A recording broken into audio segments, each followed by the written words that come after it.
Podéis ver las conclusiones al final del vídeo, pero en definitiva, un desastre.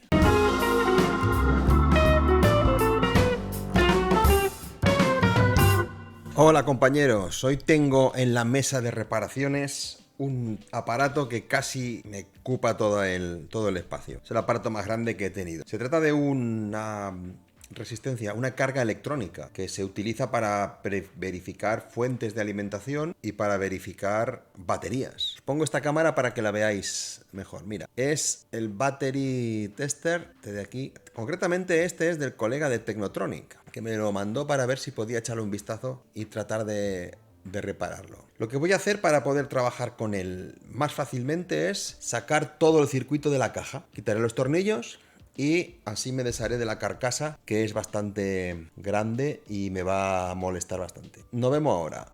Hola compañeros, soy el que edita los vídeos. Bueno, soy el mismo. Antes de seguir con el vídeo os voy a hacer una pequeña explicación teórica de cómo funciona una carga electrónica, así entenderéis mejor algunas de las cosas que voy diciendo en el vídeo. Pues bien, la parte de potencia del sistema está formada por un transistor MOSFET de canal N, cuyo esquema es este, y sus terminales son la puerta, el drenador y la fuente. El drenador se conecta directamente al positivo de la batería o de la fuente de alimentación que queramos ensayar. Por ejemplo, una fuente de más 12 voltios. Y el negativo se conecta a la masa. En la fuente se pone una resistencia de un valor pequeño y de una potencia grande. En el caso que nos ocupa son 0,22 ohmios, 6 vatios. El objetivo de esta resistencia es saber la intensidad que pasa por aquí. Es lo que se llama una medida indirecta de la intensidad. Si yo sé la tensión que hay en esta resistencia, puedo calcularla simplemente haciendo una división, aplicando la ley de Ohm. Por ejemplo, si tengo en la resistencia 0,22 voltios, sé que la intensidad que pasa por aquí es tensión partido resistencia, 0,22 voltios entre 0,22 ohmios, 1 amperio. Para que el sistema de control sea capaz de conocer la intensidad y de fijar la intensidad que pasa por aquí, se establece un circuito como este. Es un circuito integrador, con un condensador, una resistencia de un valor a determinar y se conecta a esta tensión. Aquí conectamos lo que llamamos control de tensión. El sistema de control pone aquí una tensión, por ejemplo, 0,5 voltios. Este operacional lo que hará será subir o bajar la tensión en la puerta hasta que en este cable de aquí haya la misma tensión que hay aquí. Al alterar la tensión que se aplica a la puerta, estaremos alterando la intensidad que pasa por el transistor y estaremos alterando la tensión que se está midiendo aquí. Es decir, si el sistema de control quiere poner 0,5 voltios aquí, la tensión en la puerta variará, eso hará que la intensidad por aquí varíe y eso hará que la tensión aquí varíe hasta que sea 0,5 voltios. Y como hemos visto antes, la intensidad que pasa por el transistor será 0,5 voltios entre 0,22 ohmios, 2,27 amperios. Significa que el sistema de control puede decidir en todo momento qué intensidad tiene que conducir los transistores. Esto es para un transistor. En el equipo que estoy analizando hay 16 transistores que tienen el mismo esquema. Aplicando esta tensión a todos ellos, conseguiré que todos ellos conduzcan la misma intensidad, aproximadamente. ¿Qué potencia está disipando este transistor en este caso de aquí?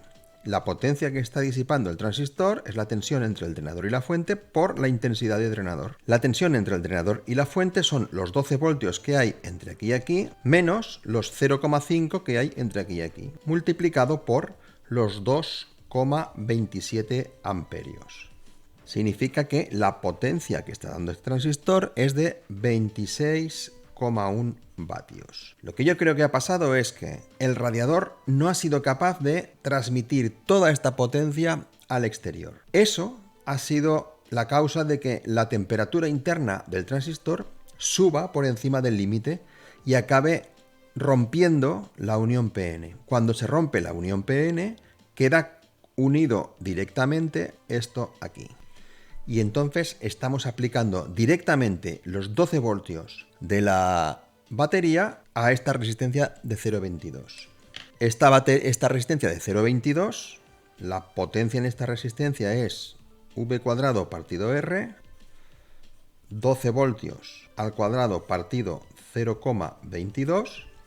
Cuando pasa el accidente, esta resistencia se pone a consumir 650 vatios, que es una barbaridad. Y como esta resistencia solamente soporta 6 vatios, en el momento que haya un cortocircuito en el transistor, estos 12 voltios lleguen aquí, se pondrá a consumir 650 vatios y pasa lo que ha pasado, que se funde y se prende fuego, destrozando todo lo que tenga alrededor. En esta configuración, ¿cuál es la intensidad máxima que puede pasar por esta resistencia? Y que por tanto, ¿cuál es la intensidad máxima que puede pasar por este transistor?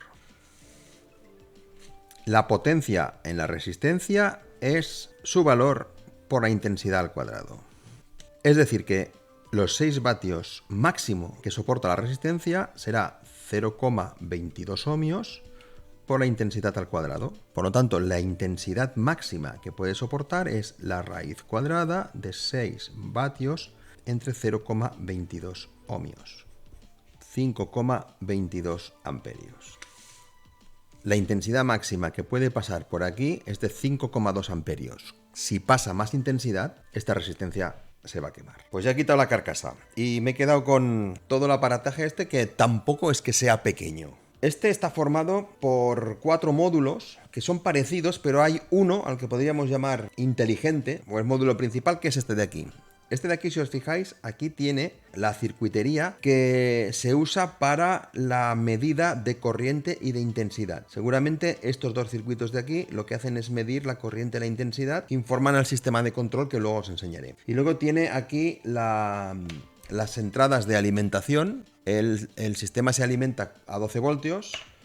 Tiene un interruptor que estaba en la carcasa frontal y que lo he quitado para que no me moleste tanto. Y lo que tiene es un módulo aquí debajo donde hay 1, 2, 3, 4 transistores MOS, que son los que consumen la energía. Se llama carga electrónica porque se puede hacer pasar por una resistencia que solo consume energía. Claro, toda esa energía y toda esa potencia que consume, a algún sitio tiene que ir. Eso implica que se calientan los transistores y esos transistores, pues con este ventilador se extrae el calor residual. Este módulo es capaz de disipar, en teoría, hasta 150 vatios. Luego están estos 3 módulos de aquí que son idénticos, que son módulos esclavos o módulos tontos, podríamos decirle, que solamente tienen la parte del transistor MOSFET. Debajo de cada uno de estos hay 4 transistores MOSFET que se dedican a quitar energía eléctrica y transformarla en calor. Estos 3 módulos dependen de este, porque fijaos que estos de aquí solamente tienen la parte del MOSFET, pero no tienen la parte de medida. Este de aquí es el modelo DL24MA y estos de aquí son modelos DL24M-C. Si os fijáis, aquí está este jumper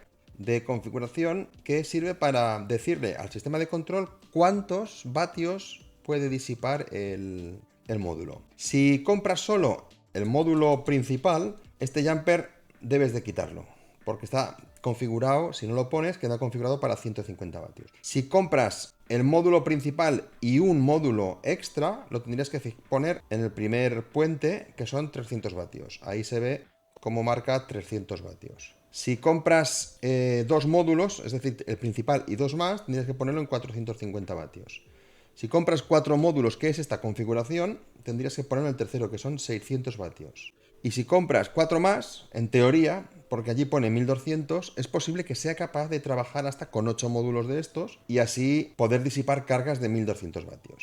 En este caso está configurado para 600 vatios. La carátula frontal tiene aquí este agujero, que es donde va el botón de power, que lo he quitado. Tiene aquí un encoder para tocar las opciones y un botoncito para activar y desactivar la carga. Y aquí está el módulo controlador. Aquí está todo el módulo controlador. Lleva un sistema de conexión de 4 hilos, que son estos 2 laterales, son para los hilos de intensidad por los que puede pasar la máxima intensidad posible, que creo que son 40 amperios. Y esto de aquí son hilos pequeños que son los que miden la tensión. El sistema de 4 hilos es muy útil porque así en la medida de tensión de la batería no está influenciada por la caída de tensión que haya en los cables de corriente. Si midiéramos la corriente en vez de en la batería aquí y este estuviera conectado aquí, resulta que la caída de tensión de este cable estaría falseando la medida de tensión. Al tener este sistema de 4 hilos y el hilo este va directamente al positivo, la caída de tensión en este cable no está falseando la medida de tensión. Por eso se utiliza el sistema de 4 hilos. Y aquí es para cargas pequeñas, por ejemplo, un power bank, ¿no? Puedes conectarlo aquí y hacer el experimento. Y también tiene las 4 conexiones. Esto se puede quitar, ¿eh? Lo que voy a hacer ahora es conectar esto, ponerlo en marcha, a ver qué pasa. Se alimenta a 12 voltios, trae un alimentador, pero yo lo voy a alimentar con una fuente de alimentación externa, porque así puedo ver si el consumo es exagerado. Os voy a enseñar la fuente de alimentación que estoy utilizando. Ahí. Esa fuente de alimentación me está dando 12 voltios y me dice que esto consume alrededor de 60 miliamperios. Significa que el sistema de control no está fallando, el cortocircuito no está allí. Y lo podemos ver porque la pantalla del módulo pues se ha puesto en marcha y está mandando parámetros. Ahora lo que tengo que hacer es ponerle carga. Estoy alimentando el sistema de control y le voy a poner carga. La carga la voy a poner con esta fuente de aquí. La voy a programar para que me dé 12 voltios, 4 amperios. 12 voltios, por ejemplo, y 440, que ya está ahí puesto. Y así hará de batería. Podré saber qué es lo que me está mandando la fuente y podré saber qué es lo que está leyendo el controlador. El negativo aquí y el positivo aquí. Os pongo aquí para que veáis la fuente que hace de batería y aquí podéis ver la pantalla, que está marcando 2 amperios, ahora no está marcando nada. El on y off lo controlamos con este botón de aquí, ahora está en on, ahora está en off. Cuando yo active la fuente, en teoría no debería de consumir ninguna intensidad. Y como podéis ver, está consumiendo 4,4 amperios, concretamente 8 vatios casi. La tensión ha caído a 1,2 voltios. Y el on-off no hace nada. Voy a bajar la intensidad.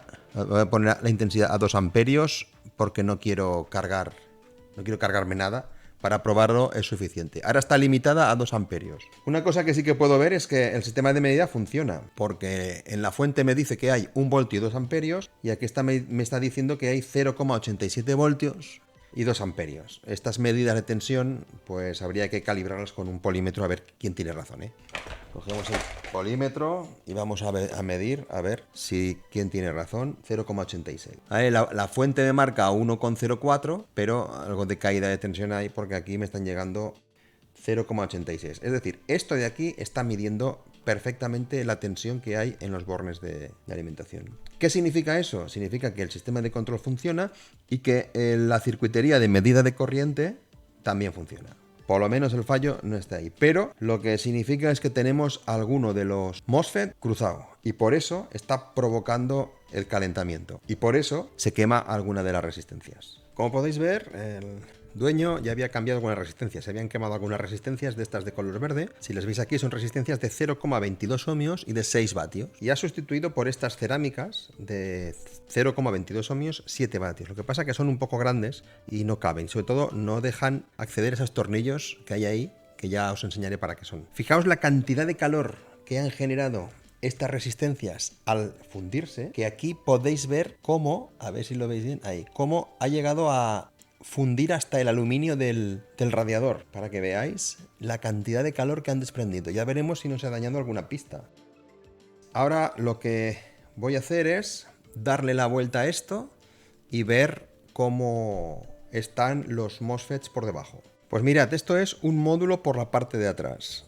Por la parte de abajo. Hay 4 transistores MOSFET, lo que pasa que aquí 2 ya los he quitado, que están directamente atornillados al aluminio. Eso es el aluminio. Estos tornillos de aquí soportan el radiador de aluminio y van aquí atornillados. Lo que haré será levantar todos los transistores para ponerles pasta térmica, porque esto la verdad es que la pasta térmica que tenían era muy poca y de poca calidad. Me resulta curiosa la forma de conectar los módulos entre ellos. Todos los módulos tienen estos 5 terminales, tensión y masa, el drenador de los MOSFET, esto es lo que va a la puerta, dice con CV, igual significa control de tensión, pero esto es la gate, la puerta de los MOSFET, y esto es la fuente, el source. Y se unen con estos tornillos.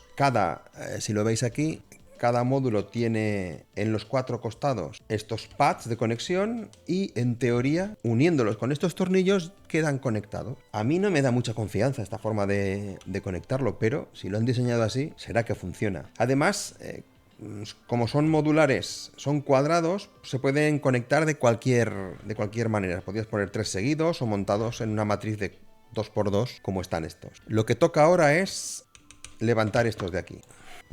Le sacamos estaño con el chupón. Están soldados en superficie, o sea, las patas no atraviesan la placa. Bueno, eso facilitará. Y ahora estos va bien pasarles el cúter. Lo calientas, le pasas el cúter así y cuando se ha enfriado, el cúter impide que se vuelva a pegar el estaño. Voy a sacarlo del todo y lo comprobaremos con el comprobador. Total, como quiero quitarlos para cambiar el pad, pues no me toca más remedio que cambiarlos todos. Espera, voy a probar una cosa antes. Lo he levantado. Esto no está comunicado. Esto está más cruzado que cruzado. Vamos a levantar todo el transistor. A ver. Mira, ya está. Y ahora este. A ver. Ya está. Quitar el tornillo. Y fijaos la porquería de pasta térmica que lleva. Lleva un pegotillo ahí de nada que hace que no se transmita. Yo creo que estos transistores cascan porque hay mala transferencia de calor entre el transistor y el radiador. Se calientan demasiado, se rompe la unión y entonces se cortocircuita, y al cortocircuitarse se quema la resistencia. Pues ahora tengo que hacer esto con todos los demás.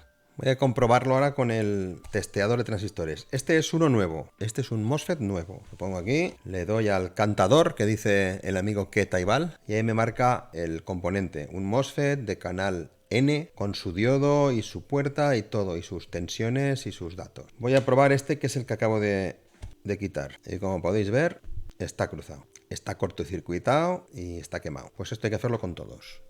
Una cosa que me ha llamado la atención es esto. Fijaos, en el módulo de control, los transistores que lleva, ahí se ve, son IRFP 260N. Los 4 eran iguales, que por cierto, había 2 rotos. Pero en los módulos esclavo, el transistor que lleva es el IRFP 260M, que por cierto había también uno en este módulo roto y otro en aquel módulo roto. Y hay una sutil diferencia. Mirad, este es el modelo M. Si lo pongo en el comprobador, me dice que la tensión mínima para que se ponga a conducir, la tensión puerta fuente para que se ponga a conducir es 3,7 voltios. Y la capacidad son 7, casi 8 nanofaradios. Esta de aquí es la tensión umbral de este diodo que está en polarización inversa para evitar extracorrientes de apertura. Como estos transistores se utilizan tan mucho para motores, para evitar las corrientes de apertura. Y entonces, el modelo N, que es este de aquí, tiene la mitad de capacidad. Eso significa que puede conmutar más rápido, el diodo está bien, pero la tensión mínima de disparo es 1,9, es prácticamente la mitad. ¿Hasta qué punto esto afecta al funcionamiento? Voy a tener que coger el datasheet y ver si son compatibles. Y si no, tendré que comprar transistores M, porque N ya tengo. Ahora, para volver a soldarlos, limpiaré con alcohol isopropílico para quitar restos de flux y de la pasta térmica antigua. Aunque antes de soldarlo voy a quitar los radiadores a ver qué hay debajo.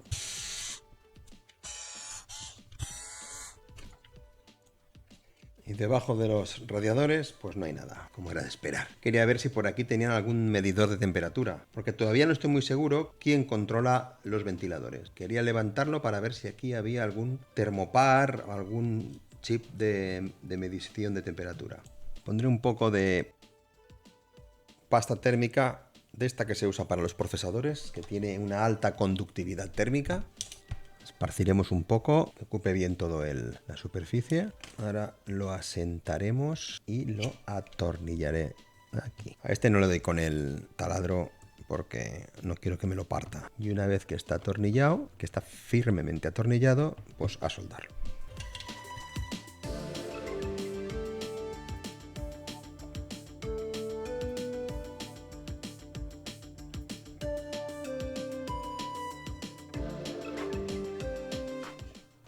Y así con los demás. Os dejo mientras trabajo. He descubierto que casi es más práctico ponerle la pasta térmica al transistor en vez de al radiador.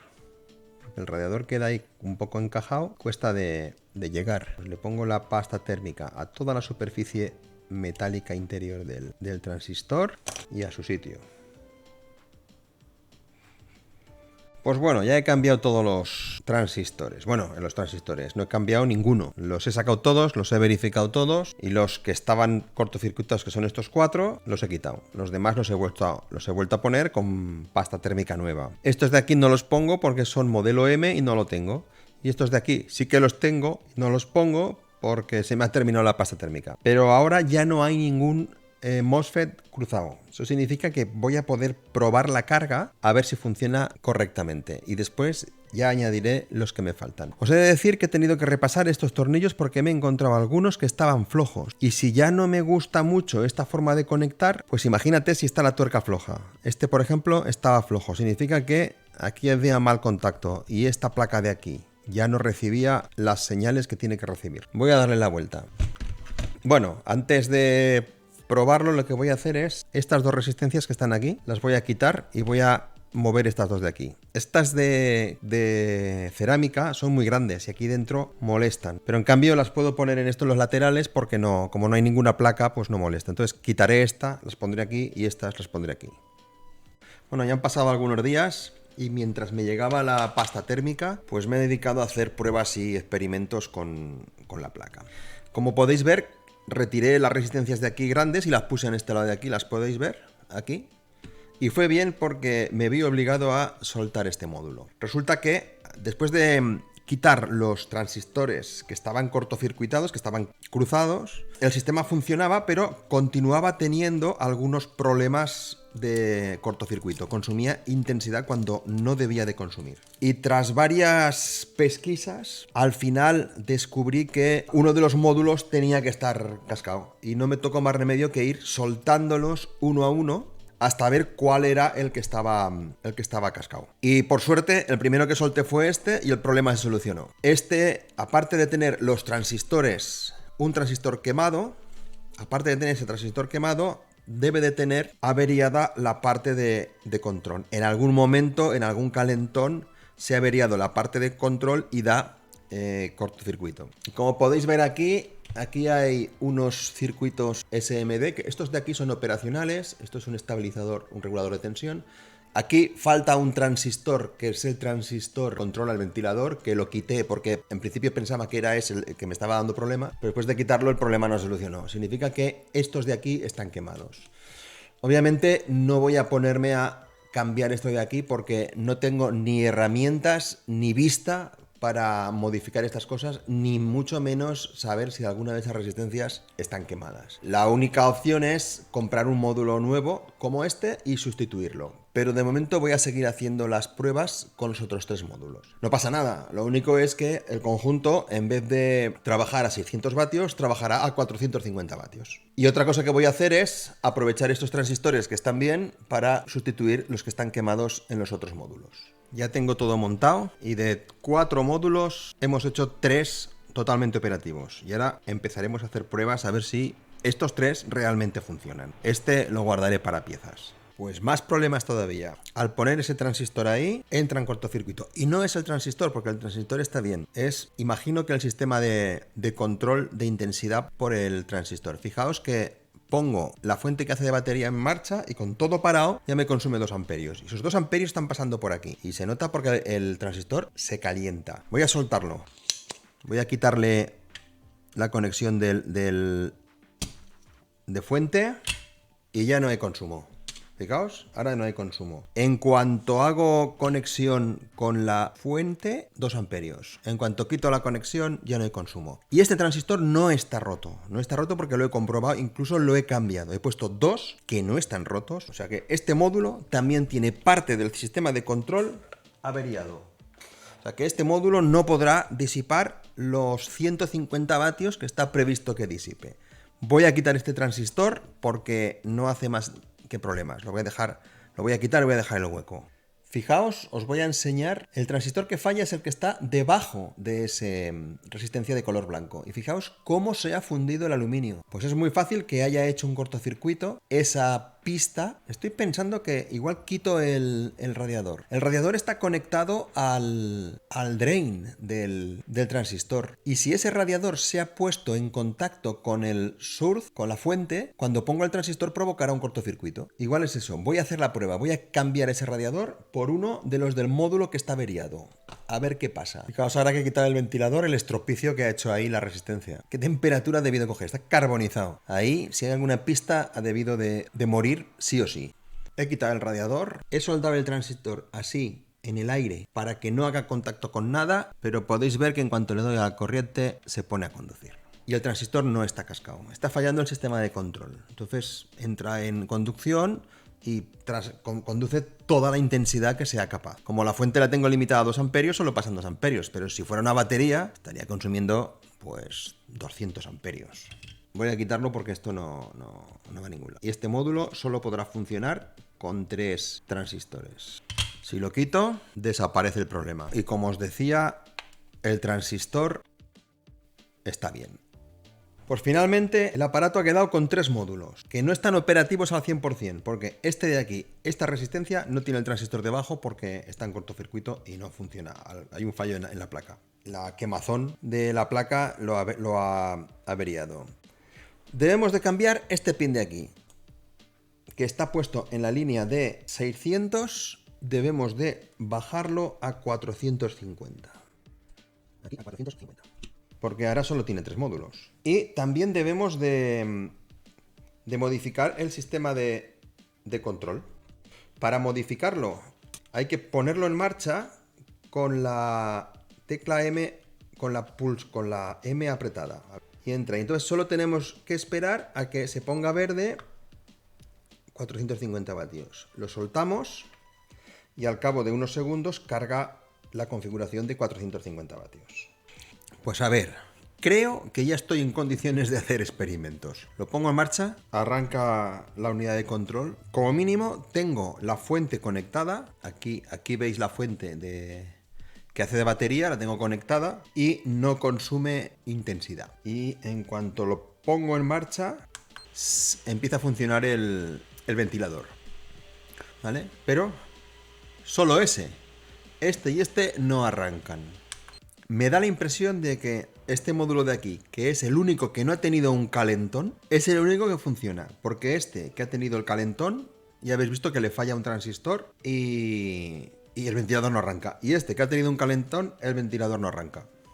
Vamos a ver si por lo menos el sistema de control funciona. Aquí tenéis la fuente de alimentación que hace batería y aquí os pongo la pantalla de la carga del aparato este que estoy ensayando. Como podéis ver, lo pongo en marcha, arranca y me está marcando la tensión de batería, que son 20 voltios. La fuente que hace de batería está programada a 20 voltios y intensidad máxima 4 amperios y ahora mismo no está consumiendo nada. La carga resistiva aquí la tenéis marcada a 2,1 amperios. Si todo funciona bien, en cuanto activo, tiene que ponerse a consumir esos 2,1 amperios. En la fuente veis como está dando efectivamente 2,1 amperio, unos 41 vatios, y aquí en la pantalla de la resistencia programable podéis ver que está consumiendo 2,1 amperio. Voy a modificar la intensidad, la voy a bajar a 1 amperio. Estoy diciéndole a la fuente que la intensidad sea máxima 1 amperio y efectivamente ha funcionado. El sistema de control está funcionando. Veo la tensión 20 voltios, la corriente que le estoy pidiendo 1 amperio, la potencia que está consumiendo 20 vatios y la resistencia equivalente que tiene. Es decir, se está comportando como si le hubiésemos puesto una resistencia de 20 ohmios y 20 vatios. Si le sumo la intensidad a 2 amperios, mantiene la tensión. Ahora está consumiendo 2 amperios. En la fuente podéis ver activamente que está dando 2 amperios. Tiene una potencia de 40 vatios, 39, que la tensión ha caído un poco, seguramente en los cables de alimentación. Y la resistencia equivalente es de 9, pues de casi 10. Y esto es la energía que ha consumido desde el principio. Voy a cambiar de modo, voy a ponerlo en modo de resistencia constante. Es decir, voy a decirle que se comporte como una resistencia de 40 ohmios.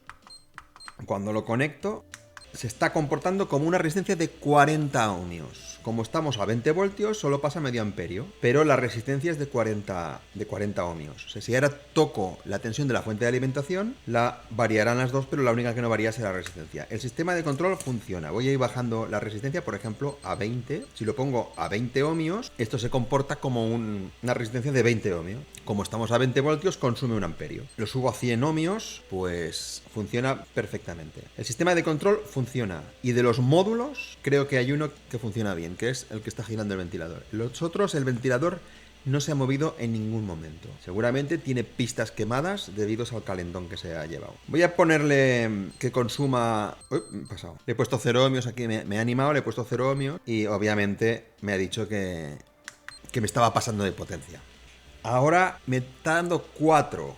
Se está consumiendo 70 vatios. Y os puedo asegurar que se están calentando los zócalos. Este de aquí no, porque está el ventilador en marcha, pero estos de aquí, que el ventilador no arranca, y el ventilador funciona porque lo he probado, pues se están calentando y el ventilador ni se mueve. Las resistencias están un poco calientes, pero no queman. Más de 4 amperios no me da aquella fuente, o sea que no puedo probarlo con más potencia. Voy a tener un rato funcionando, a ver qué pasa.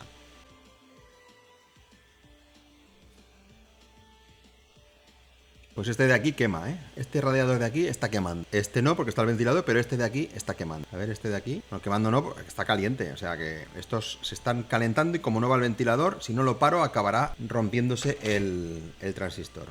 Otra cosa que me parece realmente fatal es que tenemos partes conectadas a alta tensión. Me explico.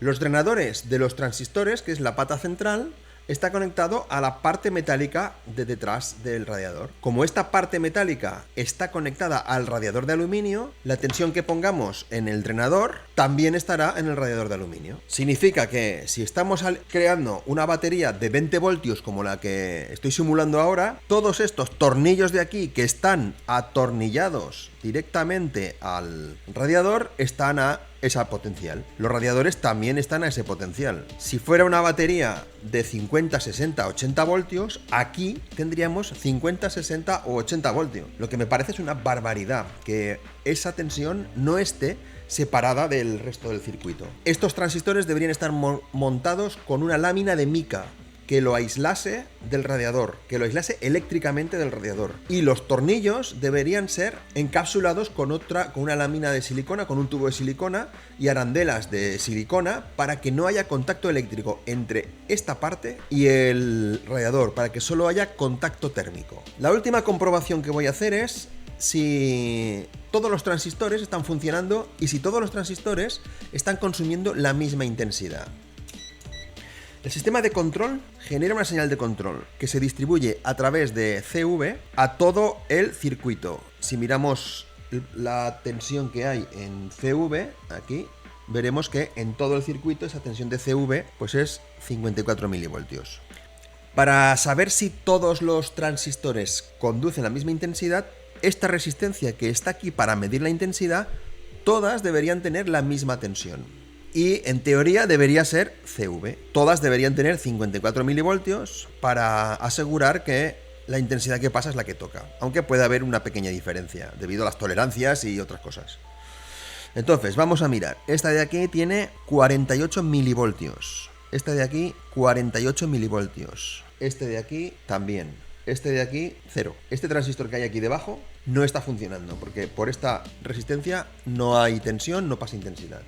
Este de aquí, que ya vimos que estaba roto y no está puesto, pues tampoco pasa intensidad. Aquí 0,49 milivoltios. Vamos a ver estos de aquí, es aquí, 48 milivoltios, 49 milivoltios. Lo que parece ser es que todos los transistores que están funcionando efectivamente tienen la misma intensidad. 49 milivoltios, 49 milivoltios, 48 milivoltios y 48 milivoltios. Todas estas resistencias tienen la misma tensión, significa que los transistores que están funcionando, todos se están repartiendo por igual la intensidad. Vamos a calcularlo. Sacamos la calculadora y le decimos 49 milivoltios dividido 0,22 ohmios que tiene cada resistencia me da 0,2.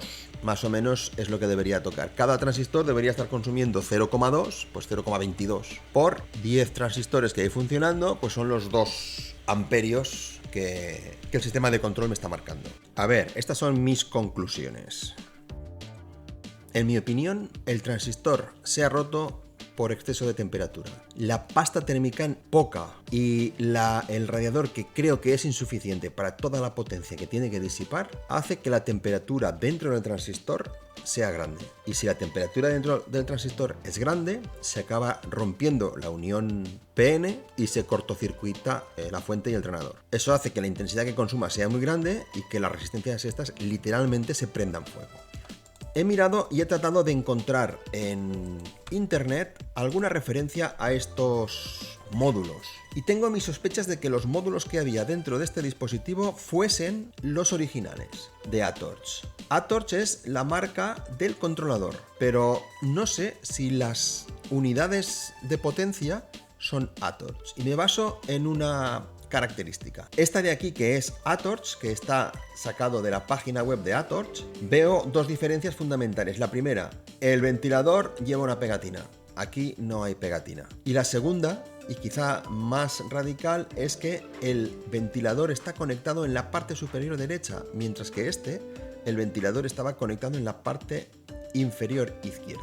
Eso me hace sospechar de que estas unidades en realidad son copia. Después, en alguna página web he encontrado esta referencia. Aviso de actualización. Resulta que la versión de placa base oscura pasa a ser sustituida por la versión de placa base de color morado o púrpura. Y las características por las que lo han cambiado son todas estas de aquí. Para empezar, esta de la derecha tiene un control electrónico de la temperatura y de la velocidad del ventilador, cosa que no ocurre con la anterior. Además te dicen que esta ya no la venden, que solamente venden esta de aquí. Por algo han tenido que desestimar o dejar de vender este módulo y pasarlo a este. Seguramente por problemas de temperatura. Y os recomiendo también que vayáis a la página web de ATORCH en AliExpress. Si aquí buscáis en producto Wi-Fi Smart Home carga electrónica, os daréis cuenta que solamente venden la versión púrpura, no venden la versión de placa oscura. Volviendo a la página web de ATORCH, os recomiendo que deis clic en este producto de aquí, que ya no lo venden, y veáis las valoraciones que han hecho algunos clientes y saquéis vuestras propias conclusiones. En definitiva, y en mi opinión, la única cosa aprovechable de este aparato es el controlador y la caja. Lo de dentro, primero, creo que no ha funcionado bien nunca, y después el calentón que ha sufrido lo ha dejado herido de muerte. Si se quiere aprovechar, la solución es comprar aproximadamente por unos 100 euros toda la parte interior y sustituirla. Pero yo no gastaría dinero en este aparato. No me resulta fiable. Espero que os haya gustado este análisis de esta carga electrónica. Saludos de Eco Alfa 3 Golf Romeo Whisky 73.